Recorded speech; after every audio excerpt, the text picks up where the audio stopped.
Sehingga orang itu kalau dadanya lapang, kalau qanaah itu membuat dada lapang, lalu muncul ridho. Nanti muncul ridho, mudah muncul rasa syukur.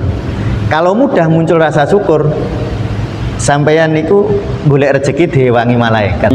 Kalau jelas kalau sampeyan tegang, dadanya nggak lapang, nyari benda aja susah, apalagi cari penyelesaian masalah, ya enggak? Nyari kunci aja nggak ketemu di depan mata itu. Apalagi masalah yang rumit. Terangkatnya beban-beban hidup itu sebenarnya didahului oleh lapangnya rongga dada. Jadi salah satu teknik biar tarikan dari law of attraction itu berfungsi, salah satunya adalah nafas ya. Jadi bagaimana biar rongga dada kita lapang. Nah, cara paling instan untuk melapangkan rongga dada itu nafasnya. Jadi kalau orang tambah stresnya, suruh nafas perut susah dia. Nafas diafragma itu tadi. Nafas diafragma atau nafas perut. Maka ini logika ilmiahnya. Mengapa nafas itu lalu bisa meningkatkan level-level berpikir, halusinasi negatif. Istilah apa? Halusinasi negatif. Kalau halusinasi, jadi halusinasi itu ada dua ya. Ada halusinasi positif, seperti melihat sesuatu padahal dia nggak ada. Kalau halusinasi negatif itu kebalikan, padahal ada tapi nggak kelihatannya. Ketika orang napas dengan benar, sarafnya bekerja lebih optimal, penyelesaian masalah lebih gampang. Stres, dadanya sempit, fungsi sarafnya berkurang, tegang ya, saraf-sarafnya tegang, efeknya halusinasi negatif. Barang ngarepe iku ra ketok. Jadi kerilekan atau relaksasi atau ya kalau kita bahasan tadi dada yang lapang itu akan mempermudah penyelesaian masalah. Itu logika ilmiahnya. Tetapi begini, nah ini yang menyelesaikan masalah itu bukan murni egomu. Yang menyelesaikan masalah itu energi-energi ruhaniyah. Ya nek cara gampangane kata-kata malaikat gitu. Tanazalul malaikatu warruhu, dan ruh semakin menunjukkan bahwa memang orang itu semakin stres, disuruh nafas perut semakin susah. Ya, semakin stresnya semakin dalam, disuruh nafas perut semakin susah. Padahal alam semesta mendukung itu. Mestakung. Lah kenapa biar alam semesta mendukung itu gimana?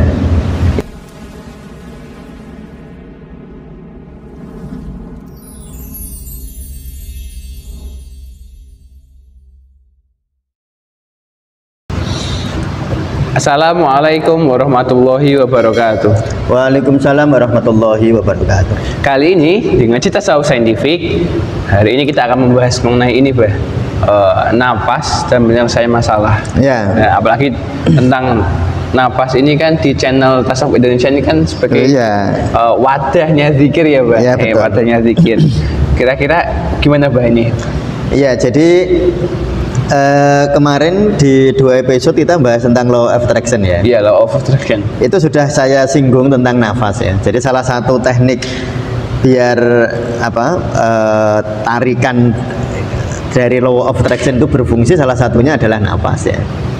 Nah, tetapi kita hari ini akan membahas secara lebih dalam tentang napasnya, napas ya. Jadi gini Mas Jawahir ya. Kalau kita misalnya lihat teks Al-Qur'an, kita banyak sekali ayat-ayat yang minimal tersirat di dalam Al-Quran betapa pentingnya nafas. Contohnya misalnya ketika Rasulullah itu terasa beban batinnya, beban hidupnya terasa berat, lalu Allah dawuh di dalam surat Al-Insyirah ya, alam nasroh laka sodrok ya, bukankah telah aku lapangkan dadamu, baru wawadona angka wisro. Jadi di situ menyiratkan ya, sekali lagi menyiratkan bahwa terangkatnya beban-beban hidup itu sebenarnya didahului oleh lapangnya rongga dada. Kan kelapangan dada. Iya. Alam nasroh, tidakkah telah aku lapangkan, telah kami lapangkan laka bagimu sodroka, rongga dada. Sodri itu rongga dada. Lalu ada lagi ayat misalnya doanya Nabi Musa, Rabbi srohli sodri, baru ayasirli amri. Rabbi duh pangeran, duh Gusti Allah, isroh li, semoga engkau melapangkan bagiku sodri, dadaku. Baru lanjutannya wayasirli amri. Jadi rupanya di situ sangat tersirat sebenarnya, sangat jelas bahwa mudahnya urusan itu diawali oleh lapang dada. terangkatnya beban-beban hidup diawali oleh lapang dada. Nah, tentu saja lapang dada ini bisa kita maknani secara lahir batin. Maknanya misalnya dimaknani secara lapang dada itu maksudnya menerima, maksudnya ridho, itu boleh. Tetapi ada makna lahiriah. Ya, lapang dada itu bisa kita maknani bahwa yang dimaksud alam nasroh laka sodrok itu melapangkan dada. Benar-benar fisiologisnya ya? Ya, betul-betul fisiologis gitu. Jadi bagaimana biar rongga dada kita lapang? Nah, cara paling instan untuk melapangkan rongga dada itu nafas. Mungkin ada cara, ya sudah kamu ikhlaskan, ya kita ikhlaskan. Ya, itu betul, mungkin bisa melapangkan dada. Tetapi cara lapang dada yang paling instan itu nafas. Terutama nafas diafragma. Ya, saya ulangi lagi, terutama nafas diafragma atau nafas perut. Kemarin kita ada pelatihan ya, nafas perut di sebuah kelompok pengajian, Mas. Pesertanya ada banyak, mungkin ada 40-an gitu ya. 40 orang kita ngajari latihan nafas. Ternyata tidak mudah. Orang itu semakin tambah usia, diminta nafas perut itu ternyata susah. Tidak seperti Mas Jawahir kalau latihan ya. Mas Dika, Kak Ami masih muda itu biasanya lebih mudah nafas perut. Semakin tambah usia itu nafas perut semakin susah. Dan itu tampaknya berkorelasi dengan tingkat stres. Tampaknya ya, ya. Jadi kalau orang tambah stresnya, suruh nafas perut susah dia. Nafas diafragma itu tadi. Nafas diafragma atau nafas perut. Padahal kan sederhana sekali sebenarnya. Tarik nafas perut, perut dikembangkan, hembuskan nafas perut dikembangkan kan gitu. Kan sederhana itu. Nah, tapi ternyata enggak. Ada yang tarik nafas perutnya malah mengembis, mengembaskan nafas perutnya malah maju. Berarti nafasnya dada, bukan nafas perut. Nah, jadi nanti teman-teman silahkan, teman-teman sufi diulang kembali melihat ngaji nafasnya ya. Ngaji nafas dilihat karena itu teknis banget. Jadi secara teknis dan fisiologis, logis itu di ngaji nafas. Lalu di ngaji ngatasi seperti ini kita tambahin nilai-nilai atau kita beri ruhnya spiritualnya. Tapi kalau secara teknis bisa dilihat di ngaji nafas ya. Nah, jadi kalau orang napasnya perut, mengapa napas perut kok melonggarkan dada? Bukankah sama aja? Kalau kita nafas dada, nah kalau kita nafas dada kan longgar juga. Iya betul, tetapi begini, kurung dada, ini namanya kurung dada. Kurung dada itu isinya otot sama tulang, sehingga untuk mengembangkan rongga dada lewat kurung dada itu lebih berat. Karena kan tulang itu nggak lentur, kurang lentur lah, nggak lentur. Dia kurang lentur. Kalau sendinya di sini masih bisa digerakkan ya lentur ya. Nah, sehingga merenggangkan atau nafas dada itu tidak banyak membantu melonggarkan rongga dada. Bahkan kadang-kadang ketika orang nafas dada, diafragma yang membatasi perut dan dada itu ikut naik, Mas. Mempersempit rongga dada malah. Ya, malah mempersempit rongga dada. Bukannya alam nasroh laka sodrok, bukannya robis rohli sodri, malah sempitnya. Ya, bukan melapangkan rongga dada, malah sempitnya rongga dada. Lalu kenapa nafas perut? Nah, nafas perut itu kita tarik nafas, perutnya maju, diafragmanya turun. Lah, diafragma itu otot, Mas. Lentur dia. Kalau turunnya bisa ini, apalagi kalau kita bisa nafas perutnya bisa sangat ideal. Itu nanti otot diafragma bisa turun cukup signifikan sehingga rongga dada lapang. Kalau rongga dada lapang, terutama itu alasan pertama ya. Alasan pertama mengapa nafas perut ya. Secara teknis sekali lagi dilihat di ngaji nafas ya. Saya akan menjelaskan nanti logika spiritualnya ya. Nah, lalu kalau orang nafas perut ya, misalnya orang itu nafas perut, kalau tadi diafragmanya turun. Nah, paru-paru kita, Mas, yang menyerap oksigen itu 60 sampai 75% diserap di paru-paru bawah. Jadi paru-paru itu ada, yang kanan ini ada 3 lobus ya, 3 bongkahan, yang kini 2. Nah, yang ini 3 bongkahan, yang ini 2 ya. Itu kalau kita nafas perut, yang bawah ini mengembang. Kalau tadi nafas dada dia nggak ngembang, malah kadang-kadang tertekan. Karena yang mengembang kan atas. Iya. Nah, sedangkan paru-paru bawah itu mengembangnya waktu kita nafas diafragma atau nafas perut itu mengembangnya lebih leluasa, sehingga menangkapnya oksigen lebih banyak karena memang oksigen itu paling banyak ditangkap oleh paru-paru bawahnya. Betul. Nah, sehingga nanti proses penangkapan oksigen lebih optimal. Apalagi nanti kalau sudah teman-teman latihan tahan nafas atau belum nahan nafas dulu lah, latihan nafas lambat. Nafas lambat itu misalnya 55, itu nafas lambat. Kalau nafasnya lambat, karbon dioksidannya naik. Kalau karbon dioksidannya naik, oksigennya lebih mudah masuk ke darah. Lebih bagus lagi, nanti lebih tenang. Pikiran itu, otak itu gizinya cukup, karena gizi otak terpenting oksigen. Jadi otak kita itu besarnya nggak ada 20%, tapi membutuhkan oksigen paling banyak. Itu otak kita. Sehingga kalau orang bernafasnya kurang tepat, otaknya fungsinya kurang optimal. Kalau otak fungsinya kurang optimal, kayak HP, RAM-nya kecil. Disuruh kerja gitu, hang. Betul gitu ya. Nah, itu RAM-nya kecil dia. Maka ini logika ilmiahnya, mengapa nafas itu lalu bisa meningkatkan level-level berpikir. Makanya kan di ngaji nafas kan ada meningkatkan kecerdasan, meningkatkan kualitas tidur, itu kan dengan nafas. Nah, logika ilmiahnya, ketika orang napas dengan benar, sarafnya bekerja lebih optimal, penyelesaian masalah lebih gampang. Sekarang sederhananya begini, contoh Mas, orang itu kalau nyari sesuatu dalam keadaan tegang, gampang ketemu apa enggak? Enggak, tambah sulit. Enggak ketemu, tambah susah. Misalnya Mas Jawairi kehilangan HP. Oh iya, panik kan. Mas Jawairi nggak nemuin, yang nemuin temennya paling. Nah itu loh di sini, karena temennya nyarinya dengan rileks. Sedangkan Mas Jawairi nyarinya dengan tegang. Nah itu nanti ada namanya Mas ini ya, kalau di hipnoterapi itu ada istilah halusinasi negatif. Istilah apa? Halusinasi negatif. Kalau halusinasi, jadi halusinasi itu ada dua ya, ada halusinasi positif, seperti melihat sesuatu padahal dia nggak ada. Kalau halusinasi negatif itu kebalikan, padahal ada tapi nggak kelihatan. Kayak Mas Jawairi nyari kunci.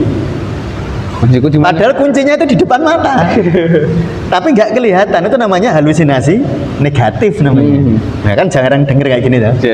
Kalau seringnya kan orang dengernya halusinasi positif ya. Jadi sakjane ora ono dadi ono. Jadi misalnya di sana tampak makhluk tertentu, dan sebenarnya nggak ada. Namanya halusinasi positif. Ada halusinasi negatif, yaitu harusnya ada, tapi nggak kelihatan. Itu karena stres itu. Oh mungkin bisa aja ya Pak, kenapa kok ibu-ibu tuh kalau nemu sesuatu lebih cepat tenang, ya, karena lebih tenang. Tapi kalau barangnya dewe susah juga Mas. Makanya kalau kita kehilangan sesuatu paling bagus minta tolong ke temennya untuk nyariin, bareng-bareng nyari, karena biasanya yang kehilangan itu stres, dadanya sempit, fungsi sarafnya berkurang, tegang ya, saraf-sarafnya tegang, efeknya halusinasi negatif. Barang ngarepe iku ra ketok. Padahal itu di depan mata. Coba ini, teman konsumsi mesti pernah ngerasain kayak gitu. Jadi semakin tegang, masalah itu semakin susah tercapai. Ya. Masalah itu semakin susah diselesaikan. Semakin ruwet. Nah, coba masalah keluarga misalnya. Ada masalah antara suami istri. Ini kalau dua-duanya tegang, nggak ada yang rileks, ya sudah, masalahnya meledak nanti. Jadi kerilekan atau relaksasi atau ya kalau kita bahasan tadi dada yang lapang itu akan mempermudah penyelesaian masalah. Itu logika ilmiahnya. Tetapi begini, nah ini ada logika batiniahnya.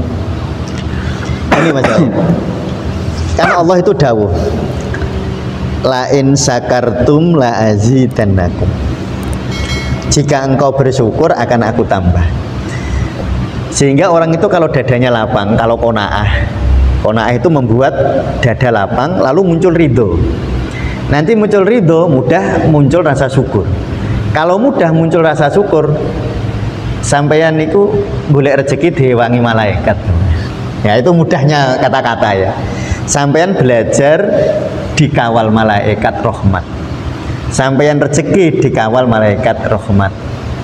Kalau orang hatinya tentram. Maka sebenarnya ketentraman. Kalau tadi kan logika ilmiahnya, kalau jelas kalau sampean tegang, dadanya nggak lapang, nyari benda aja susah, apalagi cari penyelesaian masalah ya nggak? Nyari kunci aja nggak ketemu di depan mata itu. Apalagi masalah yang rumit, masalah rumah tangga, malah nggak ketemu. Itu logika sederhananya, logika logika biasa. Tapi kalau logika yang spiritual, karena memang janji Allah itu la in syakartum la azidannakum. Makanya kan sampean maos ya membaca. Surat olah Al-Qadr ya. Yang wa ma adraka ma lailatul qadri khairum min alfi syahr tanazzalul malaikatu waruhu fiha bi idzni rabbihim min kulli amr. Lah amr itu tanazzalul malaikatu. Jadi sampai untuk amr itu keajaiban ya, silakan dilihat tentang amr, tentang keajaiban ya. Ada di video-video yang lalu, nanti silahkan dicari. Itu nanti sampean sebenarnya yang menyelesaikan masalah itu bukan murni egomu. Yang menyelesaikan masalah itu energi-energi ruhaniyah. Ya nek cara gampangane kata-kata malaikat gitu. Tanazzalul malaikatu waruhu. Ruh itu amr, Mas. Kan ulir ruhu min amli rabbi. Jadi amr itu, nah bagaimana biar orang itu dapat amr itu? Ya lapang dada. Karena lapang dada itu orang dapat amr itu jika lapang dada. Keajaiban itu muncul jika kita lapang dada, jika kita berpasrah sumarah kepada Allah. Mayyataqillaha yaj'al lahu makhraja wa yarzuqhu min haitsu la yahtasib. Nah itu logika batiniahnya. Sehingga kalau kita ingin, ya mungkin teman-teman sufi punya masalah yang ya kayaknya setiap orang kalau ditanya sih mesti ada problem masalah. Mungkin yang satu sudah bisa melampaui, yang satu belum bisa melampaui, masih ngempet gitu. Seakan-akan selesai padahal belum itu. Nah itu bisa diawali dengan nafas tadi. Maka ini saya di podcast kali ini kita itu sangat penting untuk memahamkan kepada teman-teman semua mengapa nafas itu jadi penting. Makanya di tasawuf Indonesia itu nafas itu kita ulang-ulang terus, baik dari sisi ilmiahnya ya, dari sisi logisnya maupun dari sisi batiniahnya. Apalagi kalau nanti nafas itu terus, kan nafas kita sebut sebagai wadah zikir ya. Lalu kita berzikir. Nanti kalau orang berzikir, ketakwaan kepada Allah, memproduksi ketakwaan. Kalau takwa, ya ja'alahu makhraja, Allah akan memberikan jalan keluar. Kalau bernafas lebih rileks, lalu rasa syukurnya muncul. Lain syakartum la azidannakum, kalau kamu bersyukur rezekinya ditambah. Itu kan hukum-hukum rohani. Kalau Mas Jawahir latihan nafas terus, latihan nafas, apalagi nanti nafasnya diberi ruh zikir. Jadi nafas itu wadah ya, kayak ini gembung ini loh, ini gembung lalu ada ruhnya, ruh manusia, ruh insan ya. Nanti kalau Mas Jawahir begitu, maka nanti dengan cara seperti itu Mas Jawahir dalam menyelesaikan masalah itu akan dibantu dalam tanda petik oleh energi-energi yang sangat positif. Ya kalau orang pernah dengar enggak mestakung? Alam semesta mendukung itu. Mestakung. Nah, kenapa biar alam semesta mendukung itu gimana? Ya harus damai. Harus menyatu dengan semesta. Iya, makanya kan ada istilah The Secret, ada ya. Buku-buku The Secret, terus law of attraction, sebenarnya kan kuncinya di situ. Kuncinya sebenarnya kan di kualitas batin loh, Mas. Nah, sehingga kemarin itu tadi waktu ada pelatihan 40 orang kita latih nafas. Dan ternyata memang tidak mudah gitu. Tidak mudah dan semakin menunjukkan bahwa memang orang itu semakin stres, disuruh nafas perut semakin susah. Ya, semakin stresnya semakin dalam, disuruh nafas perut semakin susah. Padahal nafas perut itu kunci agar kita bisa lapang dada, dan lapang dada adalah kunci terselesaikannya masalah-masalah kita. Jadi kalau alam nasroh laka sadrak wa wada'na anka wizrak rabbi shrah li sadri wa yassir li amri. Nah ini hal-hal yang yang mendasari Mas Jawahir, yang mendasari premis kita atau asumsi kita ya, atau kalau bahasa kerennya hipotesa kita, bahwa dengan nafas yang benar insya Allah masalah-masalah kita akan lebih mudah terselesaikan. Ya tentu saja yang menyelesaikan Allah melalui diri kita sendiri. Ya gitu Mas ya. Baik, untuk teman-teman mengenai ngaji nafas atau nafas ini sendiri sebenarnya dibahas di channel ini, ada sesinya sendiri juga ngaji nafas. Jangan lupa tonton dengan urut dan runtut, siapa tahu ya menambah ilmu, menambah manfaat bagi teman-teman sekalian. Dan mungkin jika ada pengalaman mengenai nafas ini, apalagi yang berhubungan dengan batin, bisa share di kolom komentar. Jangan lupa like, comment, dan subscribe. Terima kasih. Wassalamualaikum warahmatullahi wabarakatuh. Waalaikumsalam warahmatullahi wabarakatuh.